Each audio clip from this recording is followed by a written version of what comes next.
یہ امر ربی تھا کہ حضرت آدم نے اماں ہوا کے بہکاوے میں آ کر گندم کا دانہ کھانا اور جنت سے نکل کر دنیا میں آنا تھا، سو ایسا ہو گیا۔ یعنی ایک غلطی کی بنا پر آدم علیہ السلام کو اماں ہوا سمیت جنت سے نکال دیا گیا، جس کی سزا آج تک آدم کی اولاد بھی بھگت رہی ہے۔ فرق صرف اتنا ہے کہ وہاں دونوں جہاں کے مالک رب کائنات نے سزا سنائی تھی،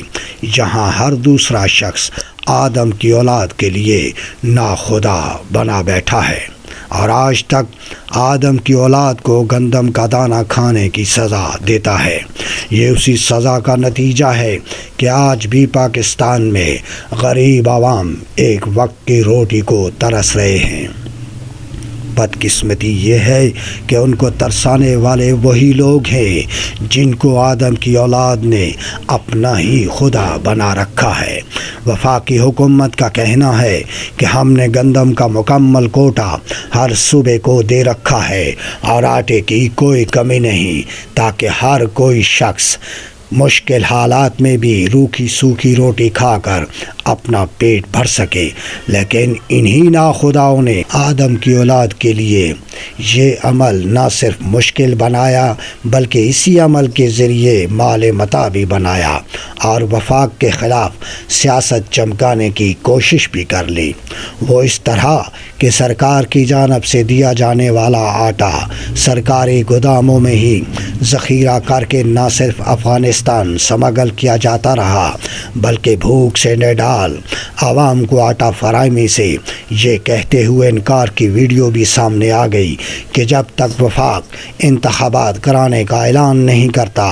بھوکی پیاسی قوم کو آٹا نہیں ملے گا، بھلے وہ لوگ بھوک سے مر ہی کیوں نہ جائیں۔ پھر ایسا ہی ہوا کہ دو چار غریبوں نے آٹے کے حصول کے لیے اپنی جانوں کا نذرانہ دے دیا، لیکن کسی کو ندامت ہوئی نہ اپنی گھٹیا سیاست سے باہر نکل سکا۔ یہ صورتحال ہماری حکومتیں، عدلیہ اور طاقتور ادارے دیکھتے رہے، لیکن کوئی ان ناخداؤں کو نکیل ڈالنے کی جرات نہ کر سکا۔ ہماری عدلیہ حکومتیں بچانے اور بنانے میں تو لگی رہتی ہے، لیکن غریب کی روٹی کے لیے کوئی نوٹس بھی نہ لے سکی۔ جو ان لوگوں سے پوچھ سکتی تھی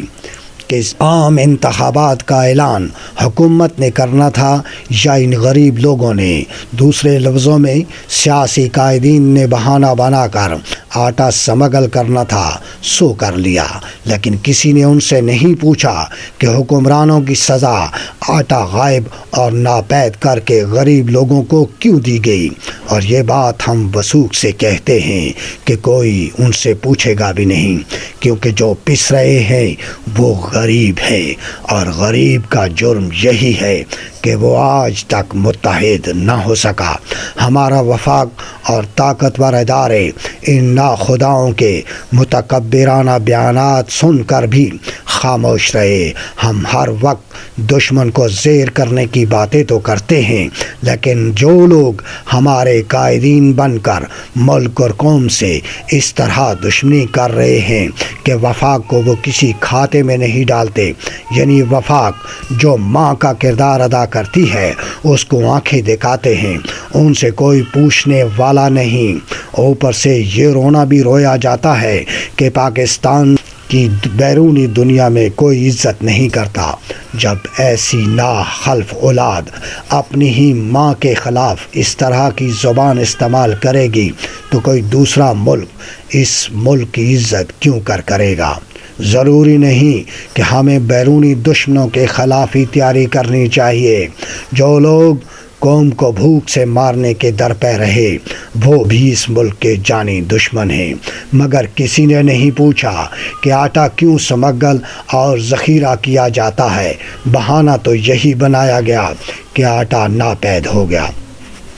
لیکن بھلا ہو کے کچھ بھلے لوگوں کا، بھلا ہو کراچی کے لوگوں کا، بھلا ہو پنجاب کے لوگوں کا، جنہوں نے اپنی جانیں ہتھیلی پر رکھ کر اور ویڈیو بنا کر قوم کو حقیقت دکھا دی کہ قوم کے ساتھ کیا کیا ظلم کیا جا رہا ہے، لیکن جن لوگوں کے لیے قوم اپنا سب کچھ قربان کر کے ان کو کندھوں پر بٹھا کے روانوں میں پہنچاتی ہے، وہی لوگ اس قوم کو بھوک سے مارنے کی پلاننگ کر کے اپنی سیاسی دکانیں چمکاتے رہے۔ بدقسمتی اور لاشعوری تو دیکھیے کہ آج بھی لوگ یہ سب کچھ جانتے ہوئے بھی انہی لوگوں کا اپنا مسیحا سمجھتے ہیں جو اپنے مفادات کے حصول کے لیے قوم کو بھوکا رکھ کر اپنا الو سیدھا کرنے کی کوشش کرتے ہیں۔ جنت سے نکالے جانے کے بعد